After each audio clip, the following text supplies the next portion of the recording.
আশা করি তোমরা সবাই সুস্থ আছো, ভালো আছো। আর আমরা প্রভু গুরু যিশুর আশীর্বাদে অনেক অনেক ভালো আছি, সুস্থ আছি। আর কুহু সোনা তো এখন বাড়িতে নেই, তো এখন তো 7টা বেজে গেছে। তো কুহু সোনা এখন গিয়েছে জেঠিমাদের বাড়িতে, মা ওকে নিয়ে গেছে। তো ও হালকা করে কিছু খাইয়ে দিয়েছি ওকে। তো চলো, আজকে একটা তো অনেক বড় সিদ্ধান্ত নিয়েছি, তোমাদের সাথে সেটা শেয়ার করব। আর থাম্বনেল দেখে নিশ্চয়ই তোমরা কিছু না কিছু একটু বুঝতে পেরেছো। তো চলো, তো মেয়ের ভালোর জন্য কি কি সিদ্ধান্ত নিয়েছিলাম আর এখন কোন কোন সিদ্ধান্ত নিচ্ছি, তো তোমাদের সাথে তো শেয়ার করছি। আজ তো ওর বাবা অনেক কিছুই কলকাতা থেকে নিয়ে চলে আসলো। তো আমরা তো যেখানে থাকতাম সেটা তো ভাড়া রুমে থাকতাম। তো আমার জন্যই মানে মেয়েকে ভর্তি করিয়েছিলাম ওই বনহুগলি হ্যান্ডিক্যাপ হসপিটালে, মানে থেরাপি করানোর জন্য। তো এখন যেহেতু আর যাচ্ছি না, অনেক দিন হয়ে গেল যাইনি, তো সেই জন্য রুমটা মানে আর দরকার নেই। ওর বাবা তো খুব একটা কলকাতায় থাকে না, বাইরে বাইরে ওকে থাকতে হয় বেশিরভাগ টাইম। তো সেই জন্য রুমটা ছেড়ে দিলাম। তো আজ তো ওর বাবা অনেক কিছুই জিনিস নিয়ে চলে এসেছে, গাড়ি করেনি, বাসে করেই নিয়ে এসেছে। আবার কিছু মানে রয়েও গেছে, এখনও রুমে আছে। তো দেখি আমি কবে যাই, তারপর ওগুলো আবার নিয়ে আসবো। আর সত্যি কথা বলতে থেরাপির দরকার আছে, কিন্তু অতটা আমি বুঝতে পারছি না এখন। পরে ভেবে দেখব। আর যাব, অবশ্যই যাব, একবারে ছেড়ে দিচ্ছি না, মানে ওখানে থাকছি না। তো বনহুগলি হ্যান্ডিক্যাপ হসপিটাল, ওখানে তো যাবো। এখান থেকে তো বাসে করে যাওয়া যায়, একটা বাস যায়, সেই বাসে আমরা যেতে পারবো। তো অবশ্যই যাব। আর আপাতত এখন রুমটা ছেড়ে দিলাম, আর কলকাতায় গিয়ে থাকছি না। দেখো কত বড় বড় ব্যাগ, মানে বস্তায় করে ও নিয়ে এসেছে। তো ওরও তো খুব কষ্ট হয়েছে আনতে। তো যাই হোক, নিয়ে আসতে তো হবে।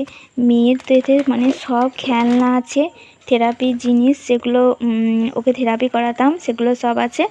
আর এটা তো একটা সেই বল যেটা থেরাপিতে লাগে। আর দেখো একটা বড় হাগিসের প্যাকেট, যখন কিনতাম এই রকমই প্যাকেট কিনতাম। তো এটাতে একবারই নোট, মানে পুরো প্যাকেটটাই আছে। আমি তো ভুলেই গেছি যে মানে কি আছে না আছে ওখানে। তো যাই হোক, আর দেখো এই বস্তাটার মধ্যে যত সব বাসনপত্র আছে। আর একটা মুড়ি রাখতাম, একটা বড় ডাব্বা আছে। আর এই ব্যাগের মধ্যে জামা কাপড় আছে। এখন এগুলো তো বের করবো না, এখন থাক। সব কিছু কাচাকাচি করতে হবে, ধোয়াধুয়ি করে তারপরে তুলে রাখতে হবে। তো কতদিন মানে তো যাওয়াই হয়নি, ভিতরে কি অবস্থা হয়েছে কে জানে। এখন থাক। তো এর আগে অনেকবার ভেবেছিলাম যে রুমটা থাকতে থাকতে আর একবার মানে যাব, অনেকবারই ভেবেছিলাম, আর একবার নয়।